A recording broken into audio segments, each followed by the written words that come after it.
Sound check. Welcome everyone back to another episode of the LANCESCURV Live morning show. But I hate to call it a morning show because it's it's a worldwide thing. It's morning somewhere in the world. So I'm trying to get away from that. We'll just call it LANCESCURV Live.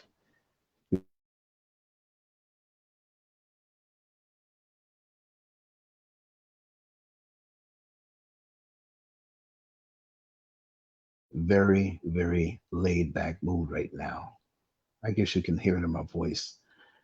You know, I'm amped a lot, and other times I'm very introspective. And needless to say, I am a deep thinker. But okay, good, good. Maybe you didn't hear. I'm using my phone again. I woke up this morning and went to the computer and realized that my internet ran out. I was like, oh no. Again, here in Ghana, you just don't get internet like in America and possibly the UK where you pay for a month and have unlimited. It's like filling up a gas tank. So you have to go and make sure as the gas tank gets low, you monitor it. But lots of times I forget to do that. I'm so caught up in what I'm doing here, and that's just the way it is. But other than that, everything's good. I'm focused. Got a lot of stuff done yesterday, and I plan to do the same thing today. And the journey here for me is splendid. And I don't see any speed bumps or any bumps or any blockages in the road ahead of me. So I'm very calm in how I execute what I do. Now, today I wanted to speak about something that many people are going through, and I just want to reinforce that spirit of confidence inside of them because there are a lot of people out here who have a lot in front of them and they're ambitious, but deep down to the core, the confidence may be lacking. And there's several reasons for that. Okay. But the title of this, I'll say it for those who don't know it, who just stumbled upon this particular show, is your value doesn't decrease based on someone's inability to see your worth. I'm going to say that again so it sinks in. Your value does not decrease based on someone's ability to see your worth, right? That's what it is. Let me straighten this phone out and just go to the comment section, although I won't be focusing on the comment section as I flow. I just want to connect our minds together today and inspire somebody because that's what it's all about. We all need a little inspiration sometimes we feel a little low. Sometimes things happen to us in our day that take us off track. And just sometimes our gas tank is low. The enthusiasm may not be there. We might be a little drained for different reasons. And there's so many different reasons in this world and on this plane to actually be drained. Now it's giving me a hard time to get to the comment section. This phone is really acting slow. So, yes, Sister Oyala, I see you. Beautiful. Thank you. Thank you for being here. This is not going to be a long one today. I got a few things I got to take care of. But and if for some reason this thing cuts off because his phone is acting up, give me a second to get on back. But many of us, not all of us, but many of us, we struggle with the confidence on the inside, and we struggle with knowing our value, and we depend on those external to us and around us for our sense of self-worth. And lots of times when people figure this out around you, they tend to understand that now they can control you. They'll give you just a little bit of acknowledgement, but after that, you're left to your own devices. And so for me, I never really had this problem from young, and anything that I did, and I'm not saying I've never felt down before, but I've been programmed a certain way by my parents to keep me in a certain state of mind. Deborah Costin, it's nice to see you here. Thank you so much. She's on Facebook, so YouTube family, they won't see you unless you come on through to uh, YouTube directly. Yes, I am laying in the bed and I'm very relaxed. This is a whole different mentality here today. You know, me, I'm vast. There's many branches on my tree. You might get one branch and I'm amped up more, another one I'm more sentimental, another one I'm more aggressive. It all depends, but we're just going to keep on flowing with these shows at this time every single day. Well, actually, Monday through Friday and possibly on the weekends. Like I said, I was reared a certain way and they pre programmed me to deal with the crap that was yet to come in my life, as we all have to deal with haters, naysayers, people who don't have confidence of their own. So they don't want to see you have confidence. With these types of people, your confidence is a curse.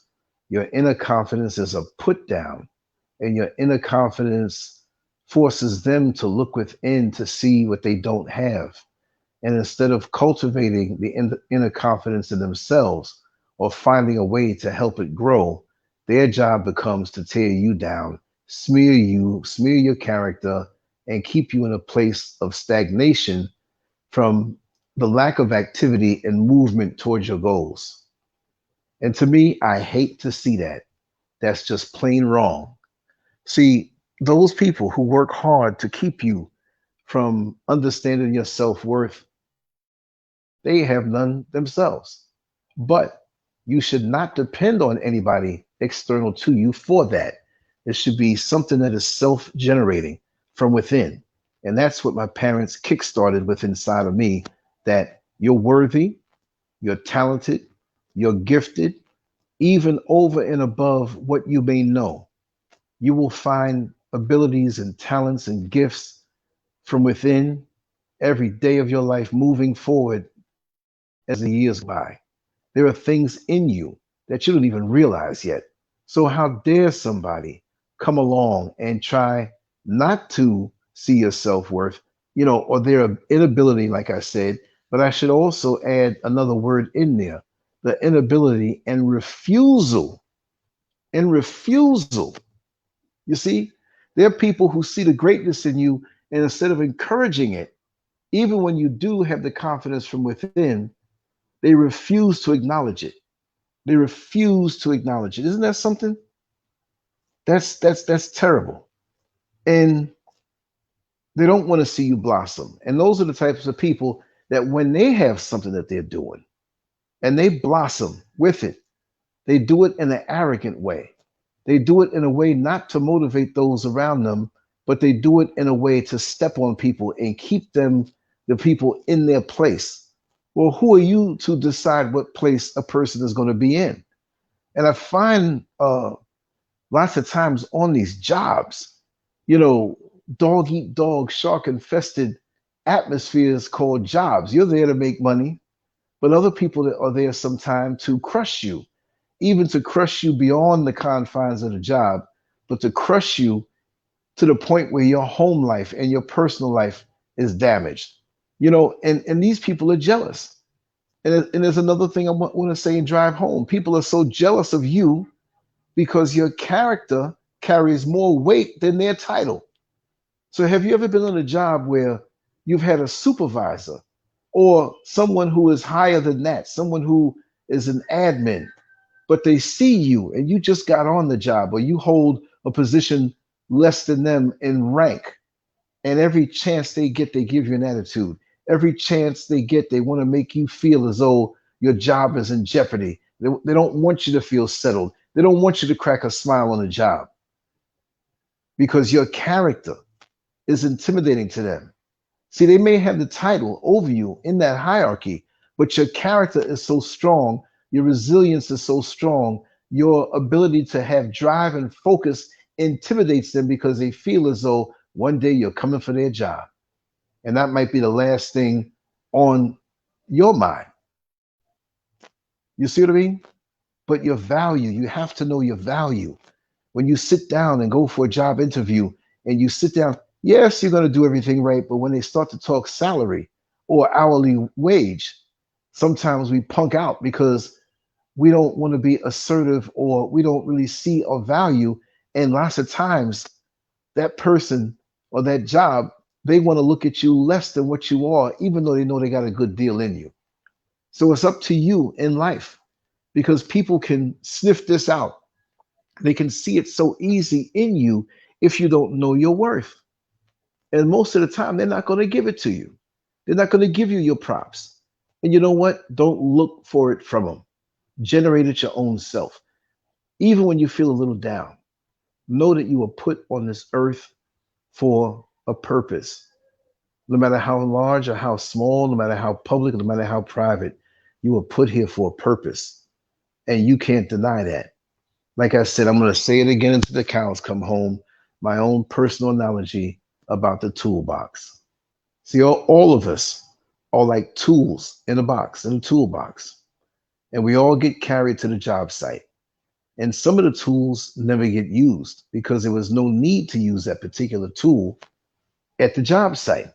Now you have the screwdriver, you have the hammer, you have the pair of pliers. Those are the things that are usually used a lot when you, Brother KC, I got your message. I see you. I saw your message pop up on the phone.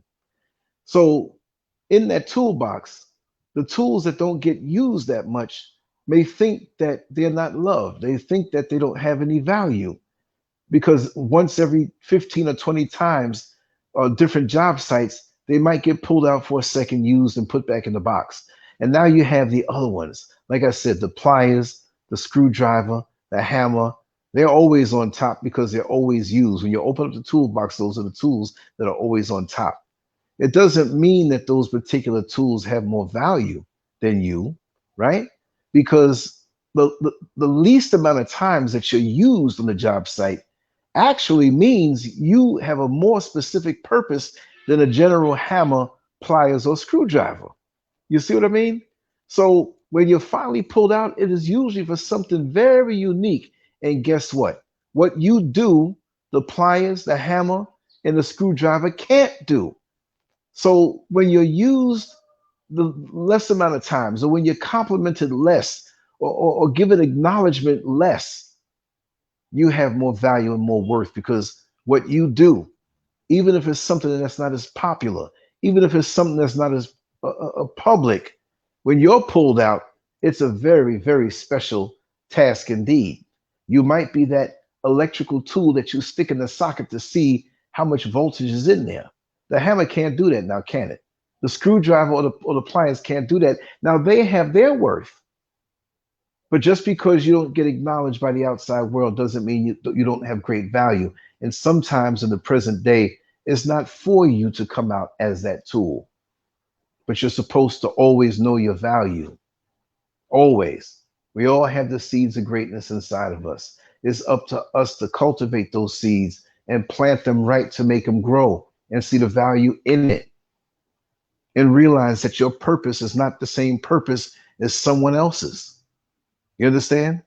So this is a very important thing that we need to know because in the social media day that we're in, where people woke up to luxury cars in the shopping mall and stand next to it and have their friends take a picture to show the world that they ride in a luxury car when in essence they took the bus. Now, I'm not saying there's any problem with taking the bus. I take the bus all the time.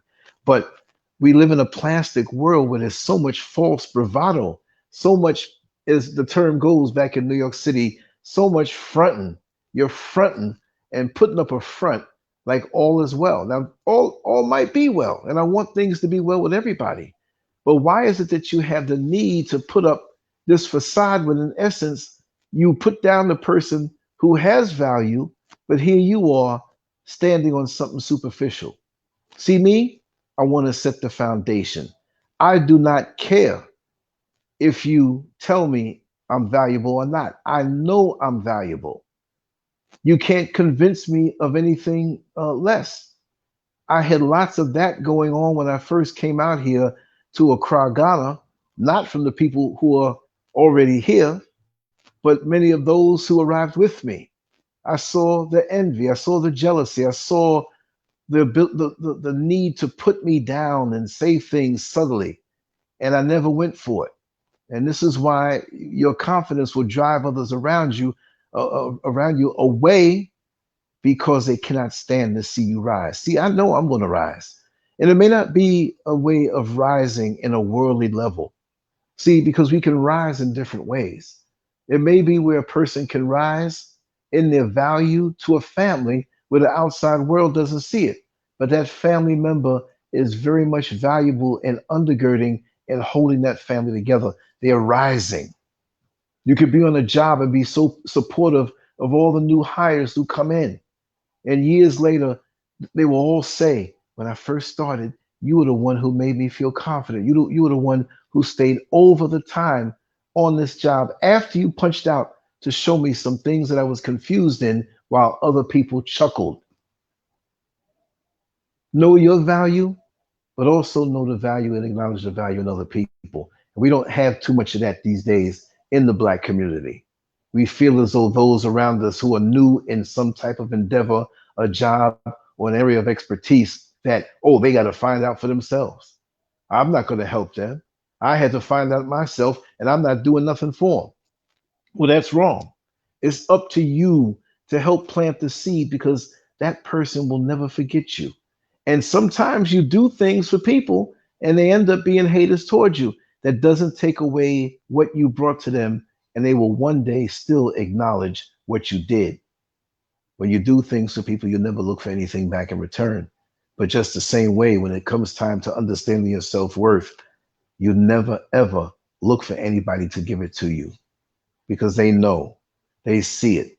And the ones that are trying to discourage you the most are the ones that see it the most, but they're fearful of your rise because they don't feel as though they have any value within themselves. And that's the thing. So lots of times you have to be careful who you let into your head and who you let into your world, because many people have hidden agendas and secret motivations. And so when you're on a mission, you are on that mission. You don't stop for anything. You keep going. And most people are too distracted with foolish things to keep the focus going. Because once you keep that focus going, building up your sense of self-worth, which may not be at its highest right now, but you prove to yourself by doing, prove to yourself by the stick-to-itiveness that you have every single day of your life to cultivate this thing, and you walk upright, not in arrogance, not in false bravado, but in a quiet confidence that will keep you going through rough times, that will keep you going through the put downs, that will keep you going through those attempts to tear you down. Like I tell people who try to rip me apart or tear me apart, I say, listen, you wasting your time. My parents built me up from young, and you're going to have to take damn near 60 years of your life to tear this down, and even more so, because I'm built indestructible that way. When people say that you can't do it, you have to know that you can do it. When people say that it's not happening and talk behind your back, you have to say through your actions it's going to happen. And time after time after time, through your actions and through your accomplishments that you convince yourself with, it tears them down with their negativity, and they have to give in eventually. Now, I hit something here on the screen, and I don't want to knock it, but I just want you all to understand that everybody who tries to appear confident may not be that way. We need to reach out to help people who they'll admit it later on and say, listen, man, you helped me out a whole lot because I just didn't know what I was doing. You know what I mean? And we all have that. But we have to also have the spirit of embracing the unknown. See, I always say, people sometimes they're fearful. They're moving to a new job, they're going to a new city, they're going into a new relationship, whatever it may be. They may have a little less than what they had before and have to make it on less. It's the unknown. How am I going to make it? What's waiting for me? Well, listen, stick around a little bit. You'll learn, because everything that is the unknown will be known. Everything that is the unknown will be known. Even those of us who may fear death, we will know what's happening when that transition comes. So why sit around and worry about that when it's going to come and you can't stop it? So let's live life to the utmost and make the best of this. And when that brief time of transition, when it happens, it'll happen so quick. And you'll say to yourself, why did I worry about this thing for so many years? You see? And that's the one thing. Embrace the unknown and always keep yourself a little bit to grow that self-worth. because you want to see growth every day, keep yourself out of the comfort zone. It doesn't mean leap out of it completely, but always remain a little uncomfortable in your life. And what do I mean? Doesn't mean you want to trade that nice mattress that you have in for something that's rough, or that nice couch that you sit on when you watch TV for something that's cheap and hard and uncomfortable. No, but it's in not being in the comfort zone is when we grow. You know, if you're studying something, you study a tutorial to learn how to do something new, or there's something that you've been avoiding because it seemed like it was too hard, you have to understand that the only way is to challenge yourself. The only way when the naysayers are saying you can't do it or you have a little bit of self doubt, run after the things that bring you self doubt. Run after the things that you may feel you're weaker in. Make it a strong point. When the world laughs at you, laugh with them because their laughter is driving you to greatness. And you're laughing too because it's like, fool, you don't understand. You'll motivate me to do this. So what if you're a little bit embarrassed? If you can embrace being embarrassed a little bit and understand that it's a temporary thing until you change it, you'll use embarrassment to make a change. Maybe your wardrobe is not up to par. Maybe something about you physical is not up to par. Well, leave out of that comfort zone, stop hiding in it, and make something happen. These are the things that help to self generate your self worth instead of depending on others. If you depend on others, you'll be waiting a long time. And for those who just came in, the title is Your Value Doesn't Decrease Based on Someone's Ability or Inability to See Your Worth. And I'll say it again with the other word. Your value doesn't decrease based on someone's refusal to see your worth. How many of us, and I never experienced this because I had parents that encouraged me, but I've understood through the experiences of others how they've been damaged from young because of the lack of support from their parents. They may work hard at doing something and go to mommy and daddy and say, how do you think I'm doing? Oh, it's not good enough. Oh, it's terrible. Why can't you be like this one? And why can't you be like that one? And when you're young, your mold is not set. You know, when you're set in concrete and the molds are there, but the concrete, you can't pull them off yet because the concrete is still hardening up. Well, when we're young, these things affect us. And I know many individuals, especially one that his father rejected him and now he's bitter through his whole life. The father's dead and gone, and he's still bitter at life, and it affects his relationships with people, and it just messes everything up. Now, if this is the situation, you're going to have to go back and visit that time when you were put down, or deal with the fact that you had a parent or someone you looked up to. It could be an older cousin, it could be a school teacher, that they just struck you down and you felt like you never had a chance in life because they struck you down. And trust and believe, things that happen to us in our younger years, things that happen to us in our childhood affect us for the rest of our lives, whether we know it or not. We can bury it as much as we want, but until we go back to that place that maybe the world doesn't know about and deal with that situation, conquer it and untangle it, it's always going to ride our backside and make it where we don't perform to the maximum as we should. You go back to that time and you visit it as an adult.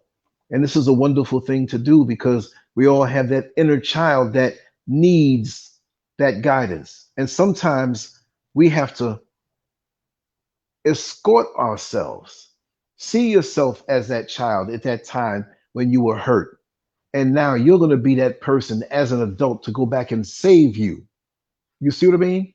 Go back and save you and replay that scenario right up into that point and see yourself as an adult going back to correct that parent, that cousin, that older person, that teacher, saying, hey, this is not right. This person here, this child here was put here for a purpose. They have great things in them. And because you're living a disgruntled, non-productive life and you feel you don't have any self-worth, you're not going to transfer that over to this child. This child is worthy. This child is loved because I love this child. Because we all have the inner child inside of us. You know, we are adults. Yes, we are. But we all have the scars from that childhood if we have any like that. You see what I mean? It's a beautiful thing where we can go back and save ourselves instead of seeing ourselves just as that and feeling as though we can't change it. And speak to that person in your mind, or go out in the park where they don't think you're crazy, right? Or you're inside and talk to that person and say, how dare you? Look at me now.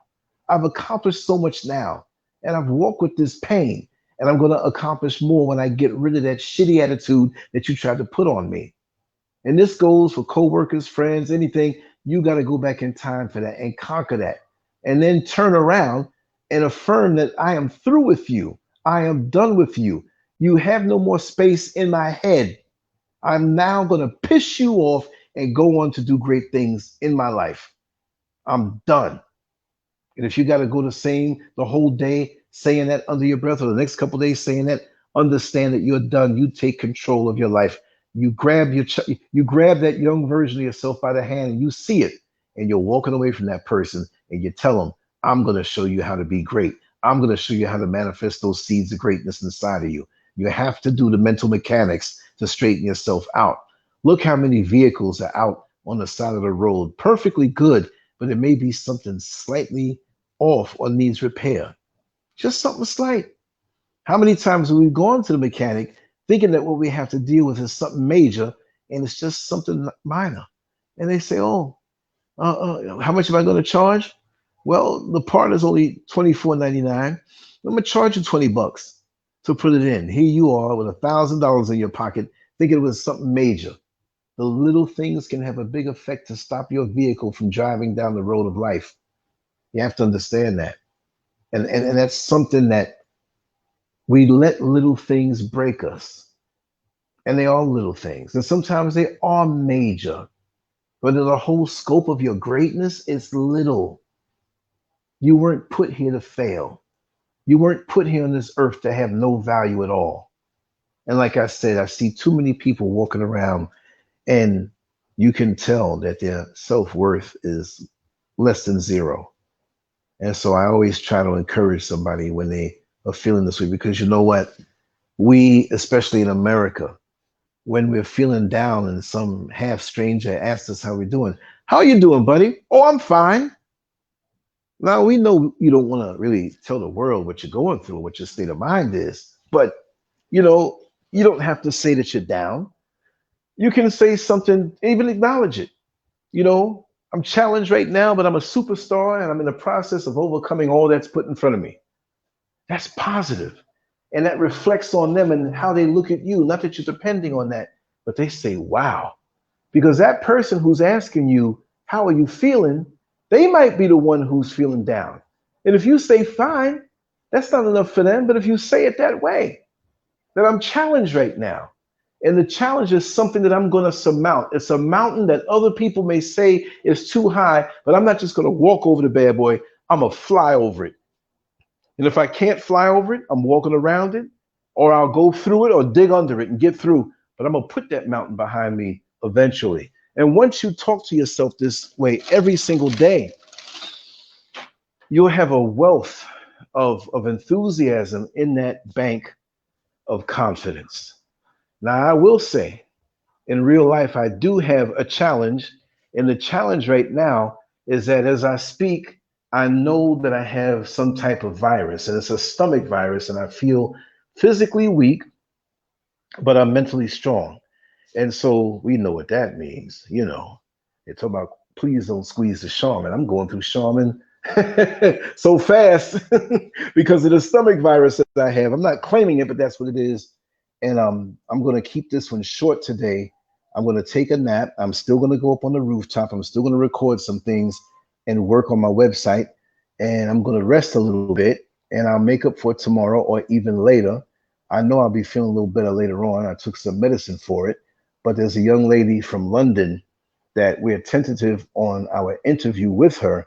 And she has different variables in her day, but she wants to make sure that we're going to do this. It may be later on, it may be tomorrow or 2 days, but we'll leave it open. And it might be during one of our shows or at 10 o'clock here, Eastern Standard Time on the East Coast. And it may not, it may be something in the evening. But I am going to sign off. I feel a little bit. It's not really from the work ethic is really, something that I ate and I know exactly what it was. And I'm feeling a little bit under that way, but my brain is ticking, so I still want to get some work done. Still want to get a whole lot of work done, you know. But it's a beautiful thing because the momentum from which I'm riding on, if I take my foot off the gas pedal, things are still gonna be going for years and years to come. So anyway, I'm gonna sign off right now. I'm not gonna really mess around with these little buttons on this phone because they take so long to pop things through. But I'm glad I got up and I got my internet back on. I saw that it was conked out, went and paid for it, topped it off to the point where I'm good for the next 2 months. And I just want to thank you all for your support and your love and your enthusiasm.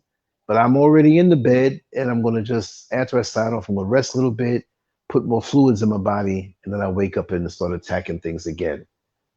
Exactly, Miko. I'm done with it. Yes, Deborah, thank you so much. I'm going to sign off right now. Bear with me. I'm not going to play any fancy music or the graphics, whatever. I'm just going to pop it off. And I guarantee that I will have some stuff for you later on and everything is going to be all right. But understand, don't let anybody determine your self worth, even if they refuse to acknowledge it or they have an inability to acknowledge it. It's there. You're put here for a reason. And I know most of the people here understand that, but there might be one or two people out here who needed that boost to hear that word, to understand it comes from within. And if nobody feeds it into you, you feed it into yourself. LANCESCURV out. I love you all. Take care. Peace. We'll get together later on. Thank you for understanding. Peace.